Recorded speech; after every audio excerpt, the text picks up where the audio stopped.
majestic, dramatic, awe-inspiring. These are the bridges that are worldwide icons, as well as engineering marvels. She's beautiful. Each of them broke new ground.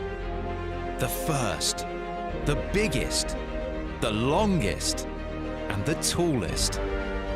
I'm Rob Bell, an engineer, and I'm on a global adventure to discover how and why these magnificent structures were built, and to learn about the sweat and the sacrifice that went into their construction. Oh, hey!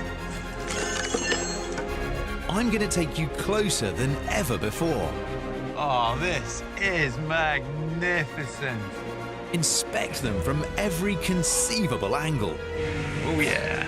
And meet the men and women who keep them working round the clock, no matter what. Check this out! These are the world's greatest bridges. This is the Severn, the longest river in Britain. It's also a daunting natural obstacle. One that firmly separated England and South Wales for centuries. Then, in 1966, this appeared. The Severn Bridge. It's virtually a mile long, 446 feet high, and with a central span of 3,240 feet. Built from over 18,500 tons of steel, it took 3.5 years to construct and cost £8 million. Nothing out of the ordinary about the price, but the design, that was something else. From the day it opened, it's won admiration for its sleek and streamlined shape. But it wasn't designed like this purely for aesthetic reasons. The story of this bridge is the story of our battle to overcome the raw forces of nature. The English and Welsh have been crossing the Severn since Roman times in boats. The first serious proposal to connect their two countries by bridge didn't come about until 1824. But most of these plans were dismissed as unworkable. And that's because the Severn estuary presented a string of obstacles for any potential bridge builder. Some of the problems they were wrestling with were the sheer length of the span required to cross to the other side, the notorious weather conditions, and the fact that this was one of the most important shipping lanes in Britain. No plans were ever going to be approved if there was even a potential hazard to navigation. So that's why this, the first road bridge crossing, wasn't completed for another 142 years after it was first proposed. But there had been a different type of bridge across the estuary. By the mid-1800s, railway mania had swept the country. In one 4-year period, there were 10,000 Acts of Parliament giving permission for new lengths of track. When it came to moving passengers and freight, this new means of travel eclipsed all others. No wonder then that the first bridge across the Severn would be a railway bridge. And it was built right here, nearly 11 miles upstream from where the road bridge is located. And today, these stone towers are all that remain of it. And that's because the Severn Railway Bridge was ill-fated, almost from the very start.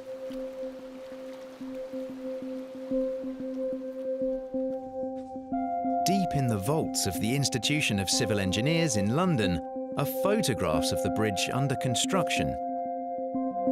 These photos really are fantastic. This one here with the bridge almost completed. It was a conventional single-line viaduct here, made up of 6,800 tons of iron. In length, this was over 4,000 feet long, and there were 21 spans in total, being held up 70 feet above the water. And this bridge took 4 years and 3 months to finish, and cost a total of £278,000, which in today's money is around 26 million.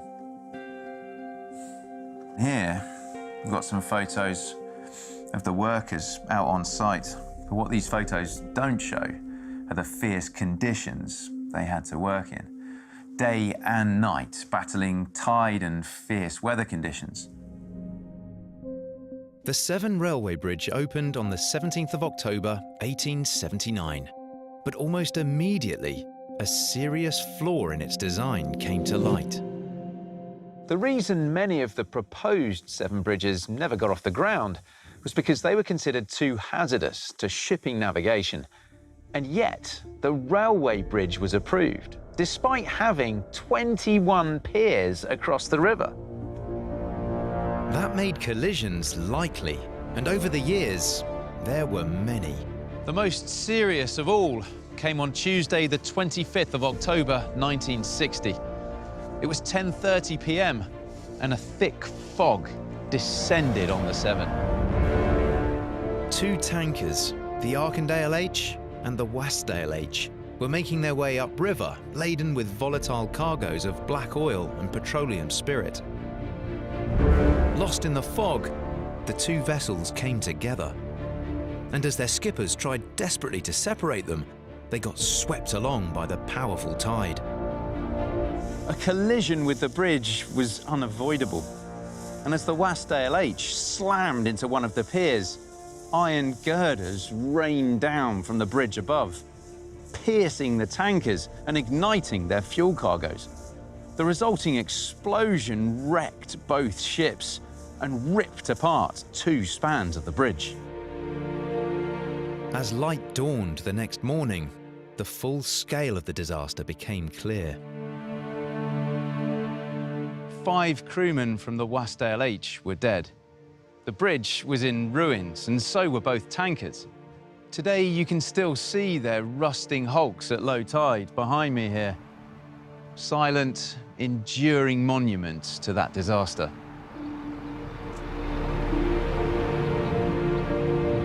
The bridge did not endure.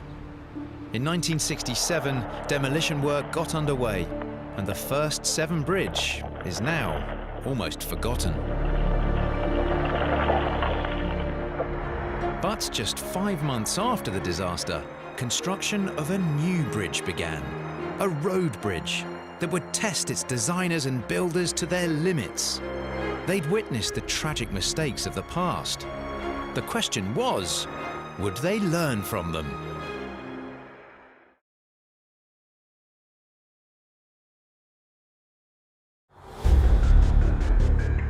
The Severn Bridge revolutionized the way that modern bridges are built. And that's because it was designed to not only conquer the elements, but to do what the earlier rail bridge hadn't. Allow shipping to pass through one of Britain's most important waterways unimpeded. Despite the failure of the original railway bridge, the need to span the estuary had never gone away. And by the early 20th century, another mode of transport had begun to rival and even overtake the train: the motorcar. The post-war period brought a huge expansion in Britain's road network. Tens of thousands of cars and lorries crisscrossed the country, transporting people and freight. But this modern development underlined an ancient problem: how to travel the mile or so from Bristol across to Chepstow in South Wales without it taking an age. To travel by road, you had to go via Gloucester, where tailbacks could stretch for hours. Otherwise, there was the ferry, which operated between Aust and Beachley.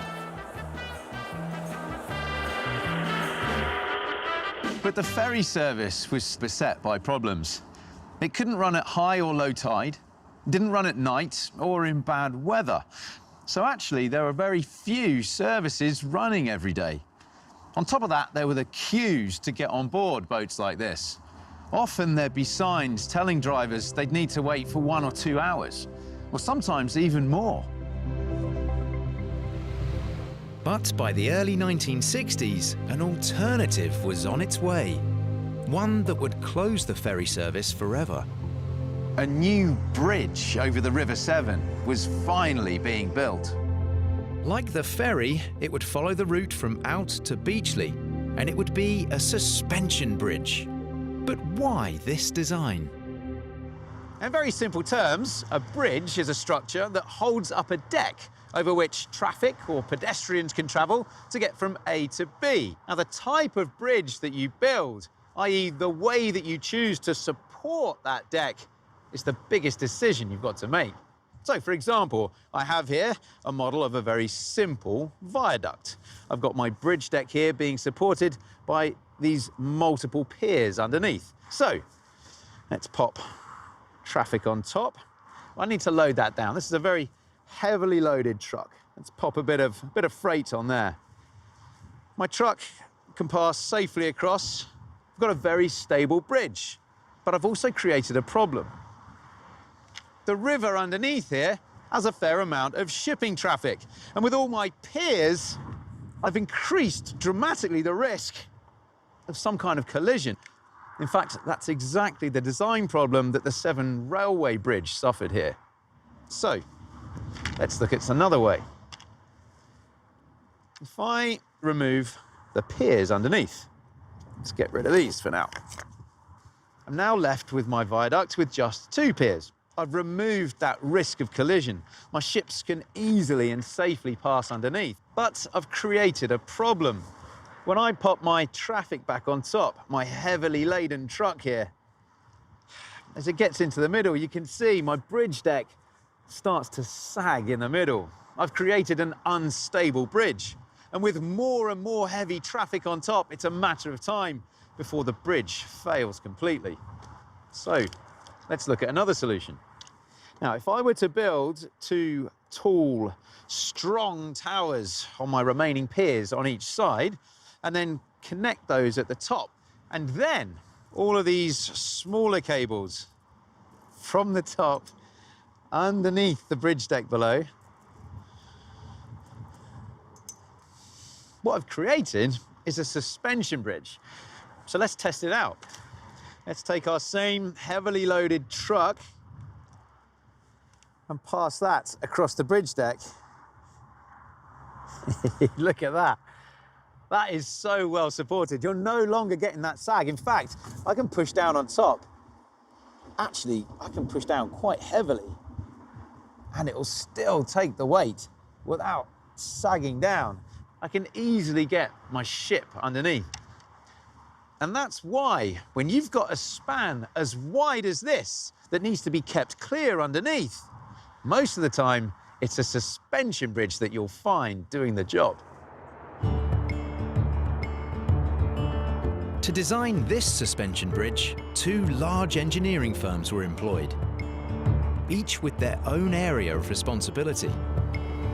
Mott, Hay and Anderson would be in charge of the substructure, the bridge's foundations, including the piers and the anchorages, whilst Freeman, Fox and Partners would be responsible for the superstructure, the steel towers, cables and the deck.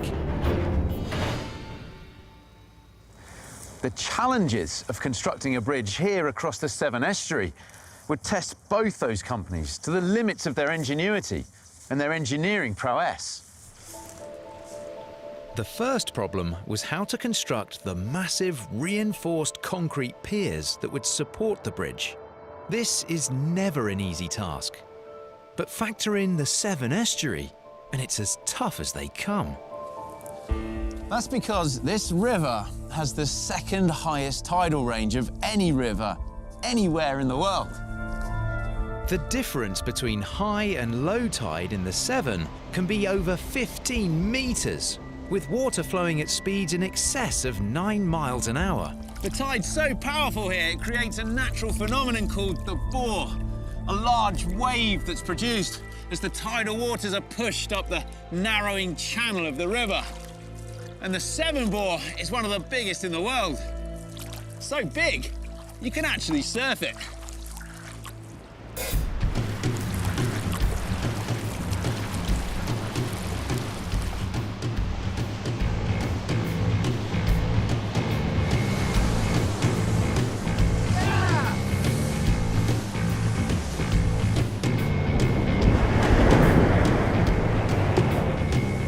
The record for surfing the bore is held by this guy, Steve King. He rode it for over 9¼ miles. I'm not so sure if I'll make it that far.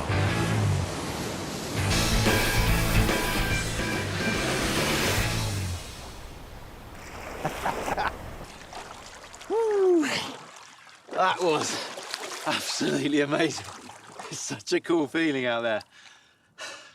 I've just experienced one of this country's greatest natural phenomena, and it's so much fun.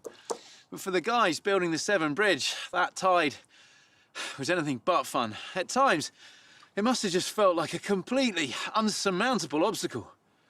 It's so powerful. Construction on the bridge's foundations started in May 1961 with the piers. You can see the Orst Pier behind me, holding up the tower here on the east side. It's perched out on this rocky limestone outcrop called Ulverston Rock, which is only visible at low tide, like now. Work could only be done at low tide, in windows as narrow as just 30 minutes. Within that window, the ground had to be prepared, concrete laid down, and men and equipment evacuated before the tide rushed back in.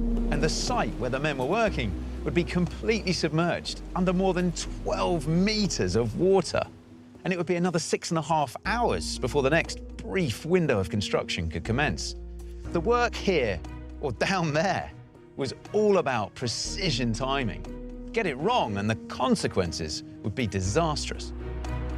And the construction of the second pier, at Beachley Head on the Welsh side of the river, presented even more significant obstacles. Located 200 meters offshore, there was no natural rock outcrop on which to construct the second pier. Instead, massive steel-lined pits were dug, allowing men and machines to work even at high tide, up to 25 meters below the water level. For the construction workers, these were truly challenging conditions.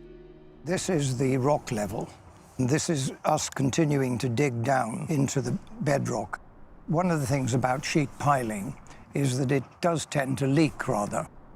And particularly as a ferry went past and caused waves, there'd be little spurts of water from all these little joints. We don't mind getting soaked. We're always out in the weather. Part of the construction period for these foundations covered the winter of 1962, the particularly harsh winter. Did that make a difference to the work that went on here? As far as the works in the river were concerned, there were large chunks of ice. You could call them icebergs, but they were, right up to where we're standing, there were ice flows. The foundations here were a major civil engineering success in a very hostile environment. And they are a rather unsung part of the marvellous Severn Bridge. We wouldn't have the top part without the bottom part. In total, it took 2 years to construct the foundations for the Severn Bridge. But sadly, engineering in such hazardous conditions as this made fatalities extremely likely. The first came on Sunday the 19th of November, 1961. It was late afternoon when 3 men working on the construction of the piers fell into the Severn and were quickly swept away on the rising tide. As accidents like this were expected, rescue launches were on constant standby. With fading light and freezing conditions, time was of the essence. The rescue launch Isabella, crewed by Jack Hollins and John Newton, set out on a desperate search. Unknown to them, a ferry, the Severn Princess, also heard the distress call and managed to pluck all 3 men from the freezing water. As night fell, there was a delay in getting the message to the rescue launch that the workers were safe. By the time Isabella finally turned for home, 2 tanker barges, the Wisedale H and the Wharfdale H, were heading downriver towards her. 16-year-old Chris Witts was a deckhand on one of them.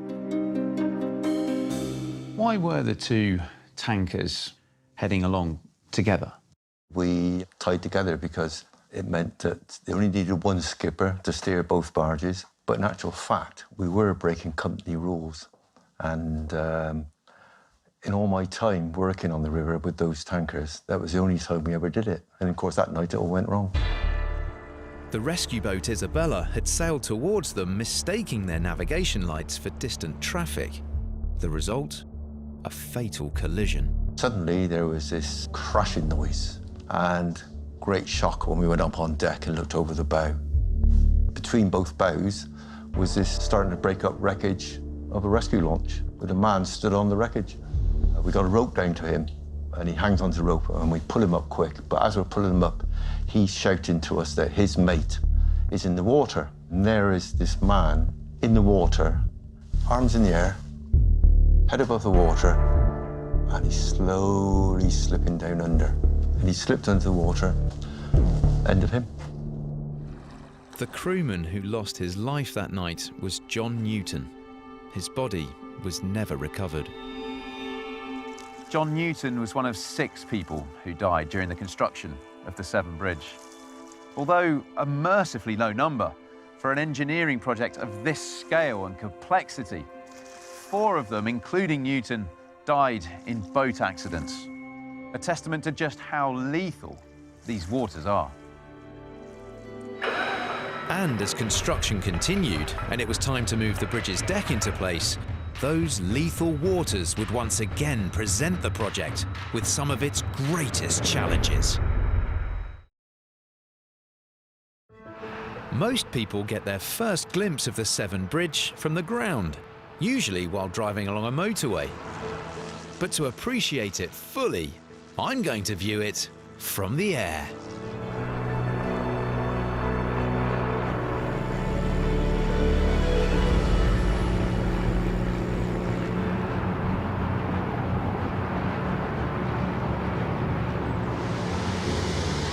From up here, you can see the Severn Bridge in all its glory. This giant, shining white structure, elegantly projecting itself out over the estuary below.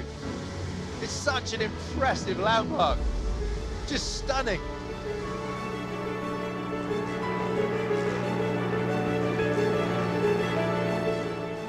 And you can see that the Severn crossing is actually comprised of 4 separate bridges, making their way across this giant physical barrier of the estuary. You've got the Orst Viaduct leading into the Severn Suspension Bridge itself, going into the Beachley Viaduct, and then there's the Wide Bridge. It's just absolutely awesome from up here.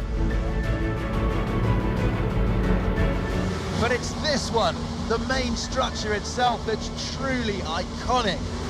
Because before it was built, suspension bridges just didn't look like that. Instead, they looked like this. Massive structures crisscrossed with lattices of solid steel. The Severn Bridge is delicate by comparison. Its deck looks paper thin. And that radical redesign was partly thanks to 2 things: the wing of an aircraft and an unfortunate accident. The firm contracted to design the Severn Bridge superstructure was Freeman Fox and Partners. And the project was led by 2 of its senior engineers, Dr. Bill Brown and Sir Gilbert Roberts. Roberts was the senior of the 2 men, with vast experience and a reputation for being meticulous and methodical. Brown was 20 years younger, inventive, innovative, always looking for ways to push the engineering envelope. During the mid-20th century, they worked together on some of the world's biggest bridge projects, with their differing styles complementing each other. And throughout the 60s, they could even have been described as the engineering world's Lennon and McCartney. They won contracts to design 3 new suspension bridges in the UK, over the Humber, the Forth, and the Severn. The original plan was for this one to be built first, but then the government changed its mind, ordering work to begin on the Forth Road Bridge instead. As it turned out, this delay proved rather fortunate. A Originally, the Severn Bridge was going to have a latticed, deep steel truss deck. This was supposed to help it withstand winds of more than 100 miles an hour. But when the model of that deck was tested in a wind tunnel, it broke free of its anchors and smashed to pieces. And as they only had 2 weeks to conduct these tests, there was no time to build another model. Brown saw the accident as an opportunity. He was a man obsessed by aerodynamics, so much so he built this, his very own wind tunnel. And now he had an idea for a revolutionary new aerodynamic design for the decks of suspension bridges. The trouble was, Brown's ideas came at a time when people were nervous of change. And that was understandable, as the last radical redesign of suspension bridge decks had ended in catastrophe. Opened in 1940, the Tacoma Narrows Bridge in Washington State sported a streamlined, slender deck reinforced by 8-foot-deep plate girders along its edges. But this deck bucked and swayed even in light winds, earning it the nickname Gallopin' Gertie. Only 4 months after opening, it was hit by sustained 40-mile-an-hour winds. The buckling intensified and the bridge tore itself apart.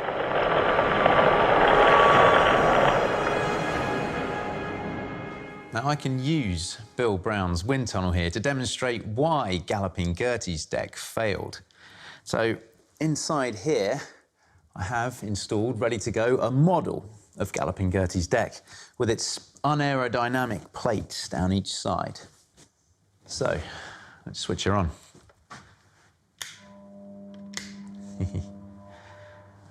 We've got it set at just under 15 miles an hour, and you can see the bridge deck has started to wobble, started to oscillate slightly from side to side.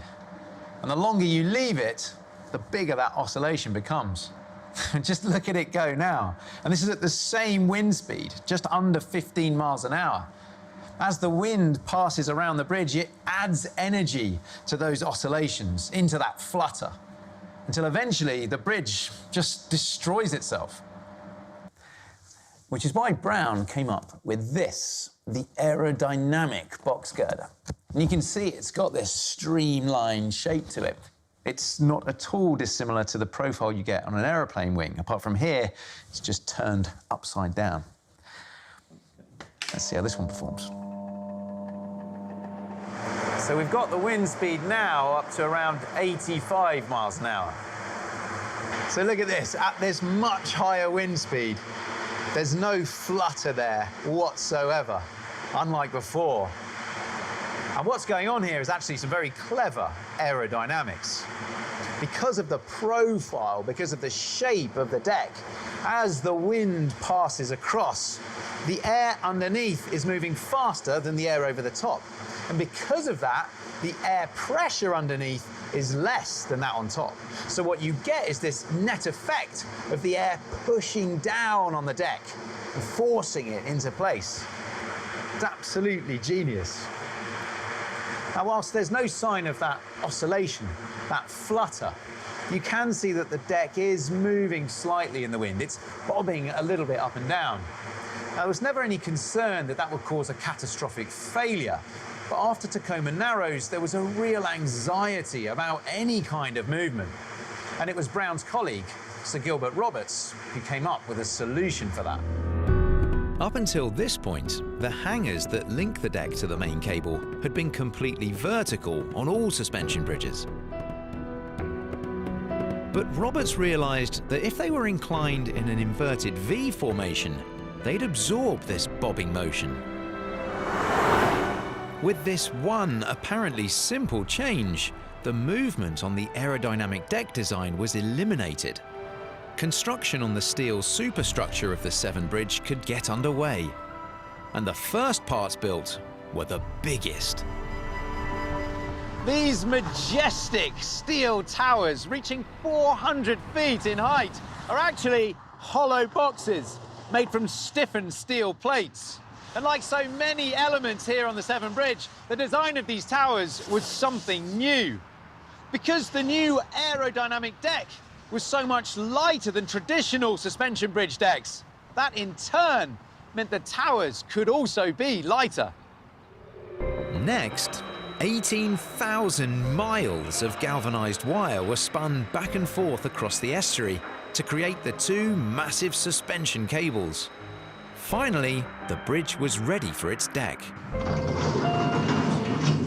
The revolutionary deck sections were assembled here at the Fairfield shipyard in Chepstow. Now, the shipyard may long since have been abandoned, and this whole site in its final stages of demolition before a complete redevelopment.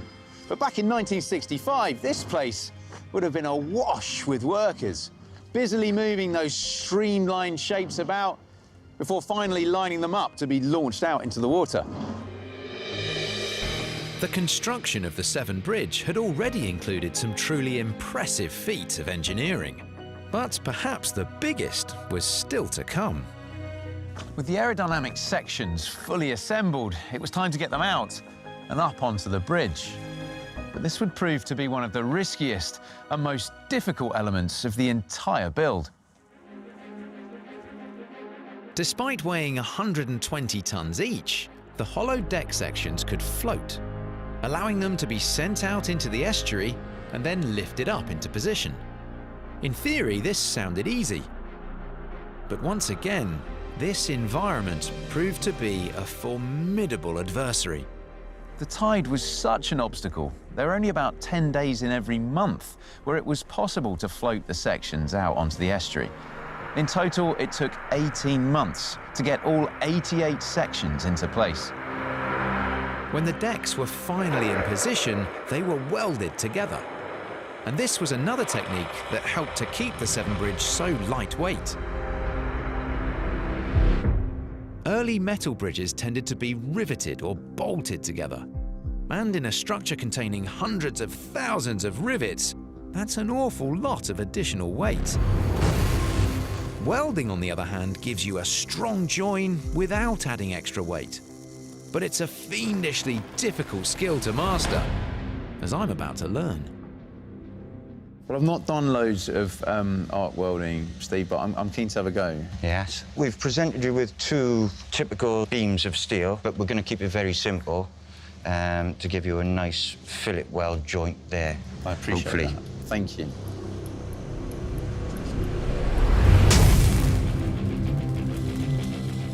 Electric arc welding creates an intense temperature that actually fuses the metal together.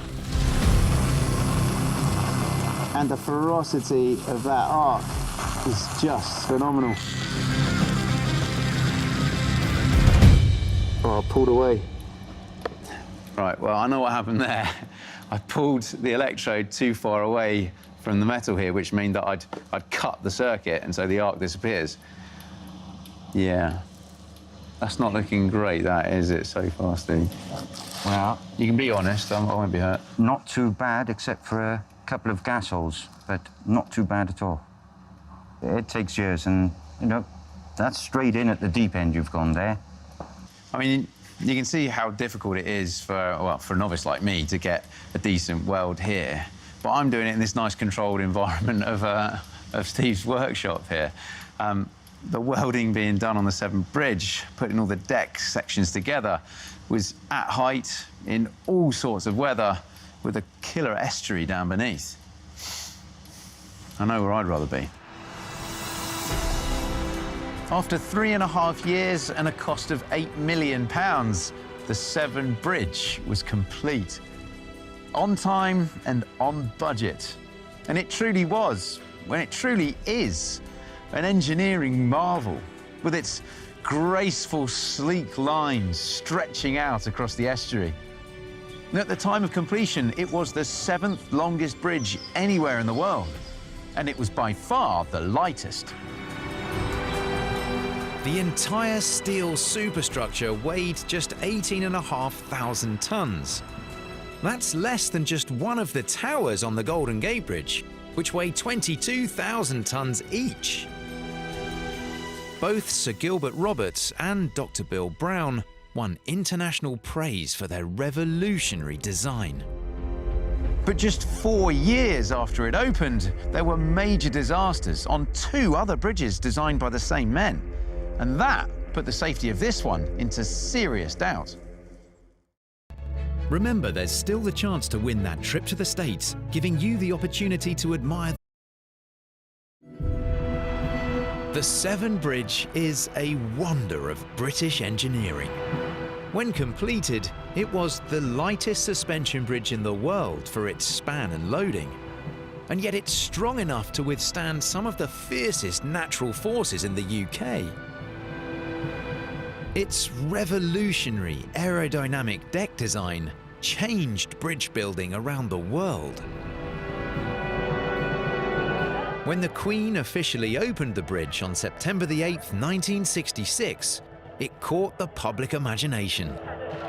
It not only united England and South Wales by road for the very first time, its elegant and graceful design was viewed as another British triumph.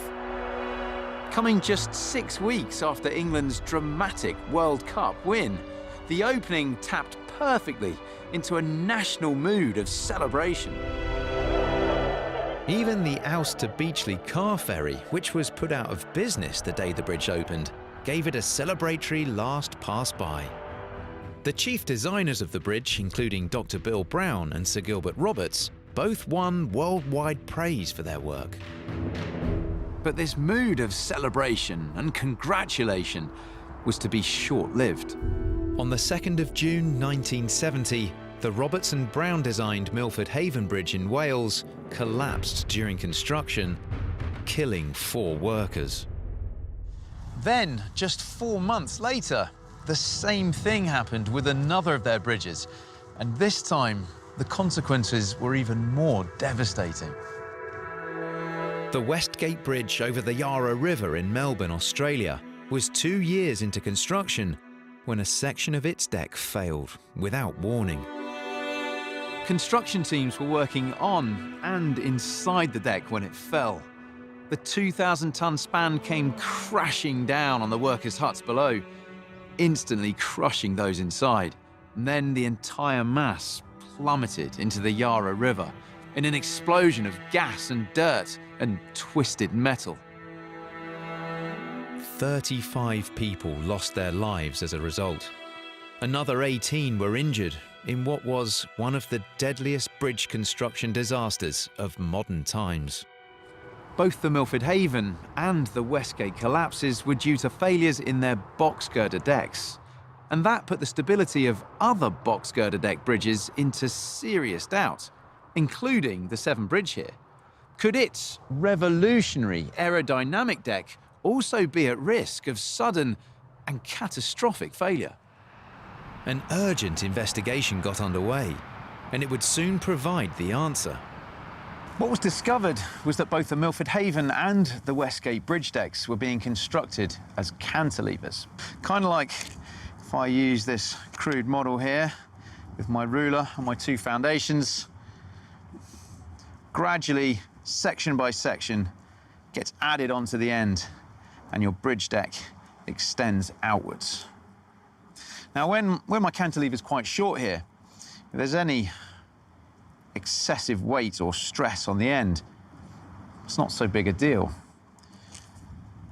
But when it is at its longest, that same weight and load I put on the end, you can see causes a much greater stress in the structure. And that's exactly what happened with both the bridge collapses. The cantilevered decks were put under excessive stress at their most critical moment. And although the Severn Bridge behind me also has a box girder deck, the sections were raised into position and not cantilevered out. So it was never submitted to those stresses. Although the Severn Bridge was declared free from the risk of catastrophic deck failure, there was a separate safety issue looming. This bridge had been designed to have a 120-year service life. But by the 1980s, barely a fifth of the way into that life, it was already showing serious signs of fatigue. The problem? Overuse. It had been designed to support a certain volume of traffic, known as its live load. But by the mid-80s, that volume was often double the maximum load the designers had allowed for. Strengthening and reinforcements were put into place, but whatever work was undertaken, it couldn't solve the underlying problem. The volume of traffic continued to increase, and congestion here became a regular issue at peak travel times. Worse, although the bridge itself was designed to withstand the high winds that tear through the estuary, there was scant protection for the increasing number of cars and lorries upon it. This meant that the bridge often had to be closed in severe weather. These closures and delays posed a threat to the economy of the whole region, an economy the bridge itself had helped to grow. There was only one thing for it: another crossing. And this is it, the second Severn Bridge, located 3 miles downstream from the first one. Opened in 1996, it's almost 17,000 feet long, 449 feet high, and carries 6 lanes of the M4 motorway across the Severn estuary. It's also the first bridge in the world to have its traffic protected from high winds by shielding.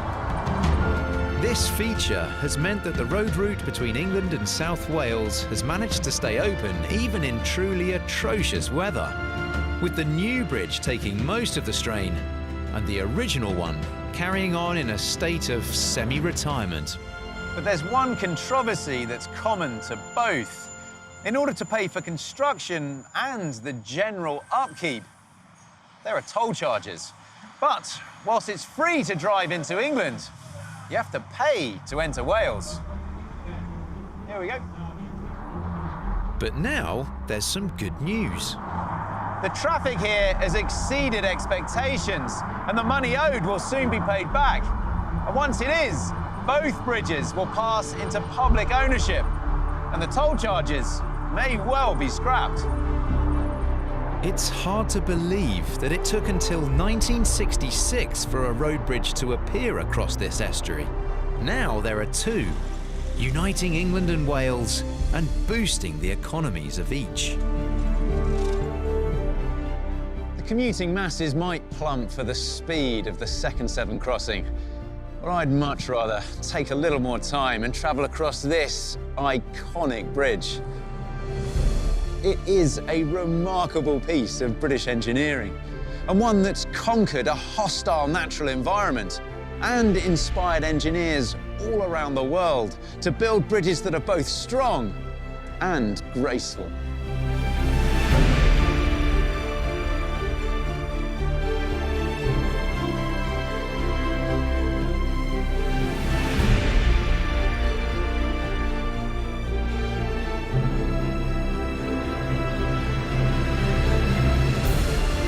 Rob Bell uncovers Brunel, the man who built Britain, brand new next Friday night at 8. Next tonight, history comes to life with Channel 5's epic portrait of an empire in a state of anarchy.